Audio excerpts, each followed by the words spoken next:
All right, next up we have Rogue. Rogue has some very combo-ish type stuff in this set, which we'll take a look at, starting with Serrated Bone Knife. And I mean combo in the sense of combo the Rogue mechanic, not necessarily combo as in like combo deck nuke you to death. But Serrated Bone Spike definitely leads into that. It is a 2-cost spell, deal 3 to a minion. If it dies, your next card costs 2 less. So obviously this is like, removal that can key off and allow you to continue to play stuff. Very powerful with anything that is literally a combo card, or just for tempo, right? If you kill a minion and can just continue to develop because you're killing it with Serrated Bone Spike, that can be quite strong from a tempo perspective, and also works very well with things that care about playing a bunch of cards, like, for instance, this one. Sandstone Graveyard. This is a 2-cost, 2 durability, or 2 use. I don't know if it's supposed to be called durability. I'm not really sure. I'm calling it durability because that's where it is on weapons, and it's kind of hanging out right there. But somebody 1/1 Stealth Ghost has +1/+1 for each other card you played this turn.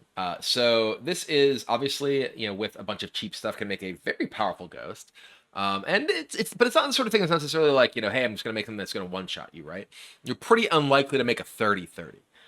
But with things like the Serrated Bone Knife, being able to, like, play this out because it is a location, you don't have to use it right away. It isn't something that actually, counts against the mana that you spend that turn that you're actually looking to like combo off with.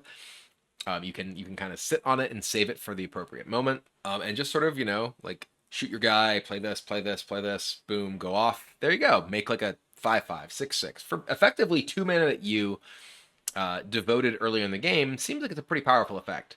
So I just another instance of the sort of thing that I feel like really showcases how cool locations are and the kind of things that they can enable that otherwise wouldn't be able to exist. A lot of the rest of the stuff in this set are secrets and secret related. One of the weird things to me about Rogue and secrets is how they just keep giving Rogue like a bunch of secrets and secret synergy cards in a set, and then they're just gone forever. They're just like I think that secrets make a ton of sense in Rogue, and I like seeing secrets and cool design secrets like this one in Rogue. But it's just weird to me that they end up being like a sort of thing that's like, this set is Rogue secrets, and then there's just no other Rogue secrets or Rogue secret cards until the next year when they do another bunch of Rogue secrets and secret synergy cards. It feels like if like, hey, it's cool to have Secrets in Rogue. They're thematic in Rogue. It makes a lot of sense. There's cool mechanics we can make for Secrets in Rogue. Make Secrets in Rogue thing like in the core set rather than it being like a one expansion. There's a bunch of secrets and then nothing else. So like have it be more the sort of thing that's like expanded upon throughout the year rather than like throw a bunch of it at once and hope it sticks and then never do anything again until you do it the next time, like a year later or whatever. I don't know. It just seems weird to me. But anyway, Kidnap. This card's really cool. 2-cost secret. If your opponent plays a minion, stuff it into a 0/4 sack. So what this actually means, because this is not an easy card to parse, the minion does not come into play. There's no battle cry triggered or anything like that. They play the minion. I think they don't get the battle cry. They might actually get the battle cry. I'm not 100% sure, but the minion comes into play because after you play it. So I think you do get the battle cry, but then you get the sack that you do get the battle cry because it is after. Yeah, you will get the battle cry. Then the minion goes into the sack. So you get the person who played Kidnap gets a 0/4, and then you can kill the sack and you get the minion back to your hand, not into play, into your hand. So this is a very, very powerful effect against specifically like a big minion without a battle cry, or Colossal, for instance. Like if you play like a Krakatoa into Kidnap, I'm pretty sure you still get the appendages, and then the Krakatoa itself just gets into the sack, which is a really weird, weird thing. That would actually probably be the worst thing in the world to Kidnap. Would be like a Gaia or a Krakatoa, because you play like the Krakatoa into the Kidnap. The Krakatoa gets put into the sack. These come out, you attack it, then you just play another Krakatoa. You get the things. But anyway, very cool card, very powerful in a lot of tempo type situations that can awkwardly put your opponent in a position where they need to get through the sack to actually get their guy, and you could potentially even like play your Kidnap, put the thing in the sack, shadow step the sack, they never get the thing back, which could be a very interesting way to deal with, say, like Boar Priest, right? You kidnap their boar, it doesn't actually die, it gets stuffed into the sack, and then you shadow step your sack, their boar's gone, and they can't possibly get it done. Pretty cool overall, and yeah, I like it. More secrets though. Sticky Situation. 2 cost. After opponent casts a spell, summon a 3/4 spider with stealth. Gotcha. This is, clearly a pretty powerful effect. 3/4 stealth for 2. Spells are very, very often cast. So this does feel like it's the sort of thing that is a very, very useful secret in a lot of matchups. That can be, one of the important things with secrets generally is that they have a diverse range of things that your opponent needs to do in order to basically like check for them to play around whatever. And it is kind of difficult for a lot of decks to play around like not playing a spell. You play your Sticky Situation, and then many decks kind of have to play spells to do their thing. And having that give you a 3/4 with stealth, no less, to be able to pressure them is quite powerful there. But the last secret in the set, Double Cross.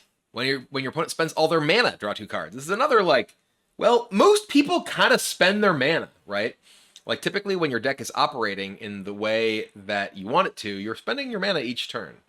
It is most likely that you're going to spend all your mana, and boom, 2 cards for you.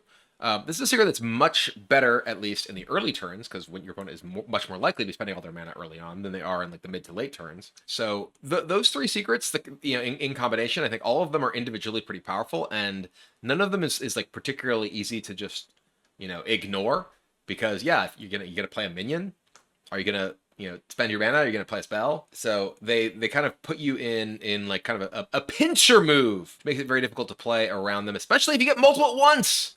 Like this guy, Private Eye. 4 cost 3/4 with Battlecry, cast a secret from your deck. Combo cast 2 instead. So, I mean, this is just very easily be like coin Private Eye. Boom. You get a 3/4 and pulled 4 mana worth of secrets out of your deck and got them to play. So I think pretty obviously a powerful card here. And, the combo element of it does mean that you need to you need to have a variety of cheap stuff in your deck, but rogues basically always do in order to enable it. But the final secret related card, Halkias, which is a weird one. 4 cost 5/4 elemental with Death Rattle. If you control a secret, store Halkias' soul inside it. It resummons Halkias when triggered. It's just a very weird card. Like it's neat, but like it's not like tremendously, it's not like aggressively statted. It's aggressive in the sense that it's 5 power for 4. You don't care that much if it dies because the triggers or whatever. But like it makes it even that much more punishing if your opponent triggers your secrets. But yeah, it feels like it's a little bit clunky because it doesn't have rush, doesn't have taunt. You could theoretically play like a smokescreen deck with this. Play a secret, smokescreen into a Halkias. They gotta, play around that too. I don't know, it's neat.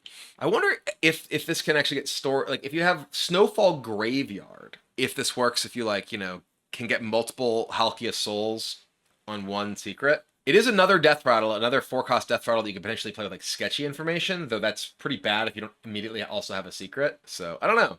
It's a neat card. This feels like you probably do just play it if you're playing, Secret Rogue, but it doesn't really feel like it's like a massive payoff because it does feel like slightly clunky to me. All right, next up, Door of Shadows. 1 cost, draw a spell, infuse 2, add a temporary copy of your hand. This feels like it's very much in the vein of playing like the deck with the location. You want to like play a bunch of cheap spells and boom, you have like, cheap things that have died. You like keep making more preps or keep making more like backstabs or whatever. Door of Shadows into another Door of Shadows into whatever. So mostly aiming, it feels like this is the sort of thing that's like aiming to enable. For one, it enables combo stuff. For 2, it's like, hey, just helps thin your deck as you go. Because just 1 mana, hey, I'm just gonna draw a spell. I'm gonna get through and find all my stuff. Is effectively shrinking my deck for 1. The infuse effect can be interesting because you get extra value out of it too. And this is another secret thing that I actually managed to forget about. The 3 cost 4/3. This card's actually real good. If you control secret, choose a card of your opponent's hand to shuffle into their deck. So this is actually probably one of the bigger payoffs for the secret stuff. The disruption that you can get from this, being able to stop your opponent from being able to advance their own game plan. Just play a secret on 2, play this, boom, shuffle one of their key cards into their deck. Maybe it's pulling them off curve, maybe it's like disrupting a combo. It's not amazing stat wise, but the effect itself is really, really powerful. And if you use it with like Shadow Step, use it with Bran, you could potentially just like put their entire hand back into their deck, which is pretty cool. And I think is that all our cards? Did I miss any cards? Nope, there's a kidnap. Oh no, this one. Yeah, this one. The other play a million card payoff.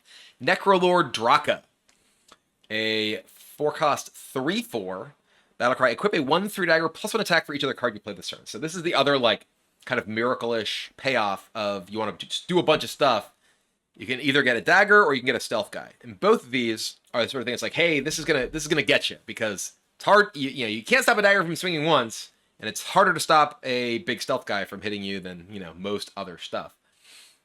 So yeah, another way that you can use the this one, Door of Shadows. Yeah, Door of Shadows. Drawing into like Door of Shadows into prep into another spell and the Door of Shadows into and like you can use this with stuff like I wouldn't be surprised to see this in a deck with stuff like sketchy information for like Loan Shark or Tomb Pillager to give you like a bunch of coins to make like a giant dagger to punch in the face. So yeah, gives you like just a natural payoff for playing a bunch of stuff in a turn that isn't like just draw your entire deck off of something like an Auctioneer and try to string together enough damage to kill them. Yeah, you could play turn 5 spell Draka dagger. Yeah. Bring us back to the classic Miracle Rogue, play a million spells, kill your opponent days. But this at least is, instead of the fun and interactive nuke you for a million damage from hand, this is a dagger, which can run into a taunt, or stealth minions, which can run into a taunt, or run into, removal that can get them killed. So overall, the rogue stuff, 2 major directions, stealth and miracle. Stealth and miracle. Secrets and miracle. Stealth and secrets are kind of the same thing. Not at all. But Secrets and Miracle both sort of giving you a couple of different options for what to do with Rogue. I do think that this is the only sort of secret package stuff. Maybe we'll see this expanded more in future sets. I may have overstated the rarity that we actually see Rogue secret stuff, but I do hope that it gets expanded and sort of incorporated more into the standard Rogue kit, because I do think that it's very flavorful and very fun, and I enjoyed it a lot more than someone just punching me in the face for a million damage with the dagger. All right, next up we have Shaman. Shaman is one of my favorite classes historically, and this set features a return of one of my favorite mechanics, which is not necessarily a favorite of others, which is the Evolve mechanic, starting with Primordial Wave. So one of the things I like about the Evolve mechanics in this set is that they're not like the massive tempo evolves that we have seen some of in previous sets. I think that Evolve itself, alongside stuff like the Desert Hare, was super, super frustrating in terms of just how quickly it allowed you to do nutty things that made it very difficult for your opponent to actually deal with your board. Stuff like Primordial Wave is A, very cool, and B, much less like massively tempo breaking, because this is a 3-cost spell. This is Evolve, Devolve, right? This turns your opponent's minions into things that cost 1 less, and yours into ones that cost 1 more. So very, very powerful against, say, Death Rattle minions. Boars, get out of here, Boars. Gives you something that is kind of able to sort of do both things. Play as an answer as well as a way to proactively buff up your stuff when you... especially have things that summon multiple minions for a single card, but doesn't do so in a way that is like massively tempo breaking, like say Desert Hare or Doppelgangster or whatever, into a 1-cost evolve. So I really like this one. I feel like there's enough like just random starfishes floating around that having a devolve effect isn't nearly as punishing as it could be in certain metagames, because there's already like a ton of ways to deal with big buffed stuff. We're kind of past the point that's reasonable to expect to be able to survive for very long, unfortunately. But more than anything, I love the fact that it can turn boars into wisps and prevent people from getting their swords. Next up, we have Party Favor Totem. 3-cost 0/3. At the end of your turn, summon a random basic totem. Infuse 2. Summon 2 instead. So this is another like infuse effect that works very well with itself. Kind of a totem deck. And there are actually reasonable cards for totems in this set. Are likely to have a bunch of small things that will die. So you're gonna get Party Favor Totem, giving you additional totems pretty often. So this is 3-cost O3 summoning a random basic totem if it's not infused is pretty bad. Getting it infused, I think, starts to become interesting. Obviously, only if you have other things that really care about either infuse itself or with being able to actually do meaningful things with your totems. But I think once you're at that point, that actually becomes pretty powerful. One of the payoffs is here. Giganta Totem. It's a 10 cost 8/8 totem. Costs 1 less for each totem you've summoned this game. I love that it's literally just Giganta Totem. This can very easily become a 0 cost 8/8, summoning 10 totems. And, you know, the infused stuff, for instance, with the Party Favor Totem, which will then start giving you more totems, which can give you your Giganta Totem, kind of naturally plays very well with some of the stuff that Shaman's already doing. You know, one of the best cards in Shaman right now is Schooling, which is a really easy way to get Infuse powered up. And obviously Shaman already has, like, Bloodlust back, which gives you another, you know, very powerful way to regain well, I was gonna say regain control of the board. No, you're not regaining control of the board. You're regaining your ability to queue for another game because your opponent's dead. So yeah, you know, giving you some very powerful ways to actually take advantage of totems in the form of the Gigantic Totem or the Stone Right. 4 cost 5/4 battle cry. For the rest of the game, your totems have +2 attack. So this by itself is pretty good. Like, you know, having endless string of the ability to summon 2/2s. This is a battle cry, so you can potentially like Bolner this or Macaw this or Bolner and Macaw this, brand this. It is a little bit awkward because like this is like the major like way to actually buff your totems. The other sort of payoffs being, you know, having played a bunch of totems, but this is, you know, a very, very powerful effect if you actually get it off, and especially if you're able to duplicate it. Does give you the ability to actually, you know, be aggressive with your normal totems, which is very important. But also, you know, like having the stuff like the evolving wave, the primordial wave, allowing you to turn, you know, your totems into bigger things can also be relevant. And again, also the return of Bloodlust, very big deal for that. But there's also some other cool stuff, as I mentioned, with evolving. Well, first let's actually go to this. The Carving Chisel. 2 cost 1/3 after hero attacks. Summon a random basic totem. Not super powerful in itself, but again, with the things that care about totems in the form of Gigantic Totem or the Stone Right, can give you the ability to take advantage of those, along with, again, Bloodlust. There's also one big thing that a lot of people, I think, don't really recognize.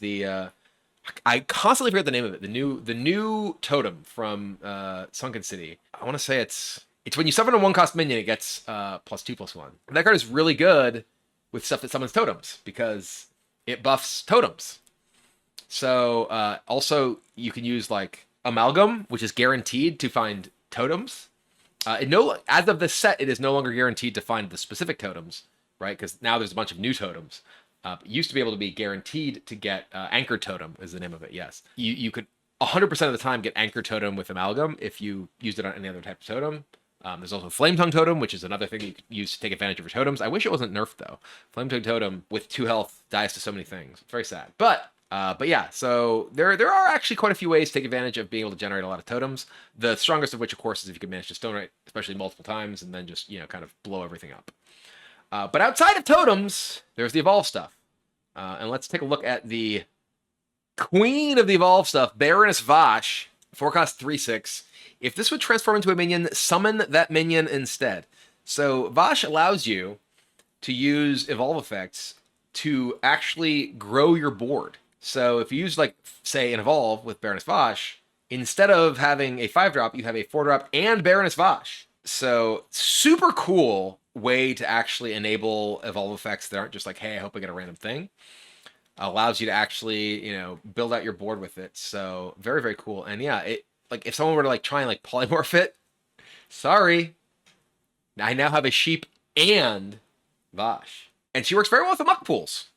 1-cost location, transform a friendly minion into one that costs 1 more. So you can just play this on turn 1. You can even play something on turn 2 and use your muck pools on it. Ready's turn 3, turn 4, boom, Vashj, make a 5-drop with my muck pools. And there are additional evolving type stuff like this. Convincing Disguise. Transform a friendly minion, one that costs 2 more, infuse 4, transform all instead. So this is basically evolve my one guy, double evolve my one guy, and with infuse 4, which you're going to hit pretty often in a Shaman deck, naturally with the hero power, things to summon multiple minions, etc., etc. being able to double evolve your entire board. And then speaking of things that you want to evolve, Crud Caretaker, 4-cost 1/1 that makes a 3/4 elemental with taunt. So it gives you 2 things that cost 4 that you can evolve. Boom. You can play this. And this is another place where locations are amazing. The fact that you can play something on turn 1 that you can just sit on until turn 4 and not have to have extra mana to be able to combo it with. You get to do it right away as long as you have both of them. Very, very, very good. I am a big fan of both the sort of things that are largely going on in this set for Shaman. And then there's this random one. Criminal lineup. 8 cost. Choose a friendly minion, summon 2 copies of it, overload 2. This is just kind of hanging out with the rest of the set. Has nothing to do with any of their cards in the set. It is an overload card, which there aren't very many of. You can double this with the quest. But yeah, it's just very expensive. And I don't really know where it goes. You can obviously use it with like the Totem Giant guy, the Gigantatotem, play him for 0, boom, criminal lineup, make 3 of them. But otherwise, it feels like this is, again, the sort of thing that's most likely to show up off of a jackpot for Rogue. It's 3 copies, not 2 copies. But yeah, it just feels like a very hard card to use. Maybe there's some way to like reduce the cost of this or reduce the cost of, like, I don't know, Mr. Smite. It mostly feels like it is likely to show up in Jackpot Rogue and not actually get played in any deck naturally. Maybe you can build like Boar Shaman. Boom. You play Boar, criminal lineup it, Boar, criminal lineup it, kill your boars. Haha, got you. But mostly feels like it is likely to not really see much play and just kind of show up when it's generated. But overall, Shaman already has a few very strong decks right now. The sort of Murloc / mid-range Murloc / like freeze type Shaman control style decks are already quite powerful currently.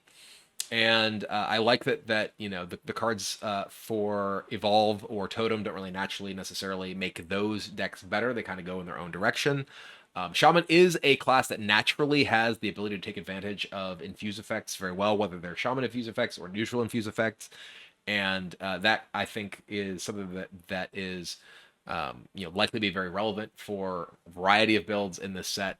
Even just like I mentioned, the schooling lists, having the ability to have like Sired or Nathria or whatever as like a potential late game win condition if their boards get like locked down is a pretty interesting thing. So overall, definitely excited to try both directions that Shaman goes, as well as the sort of natural tools that Shaman has to explore the other options that are available in the set.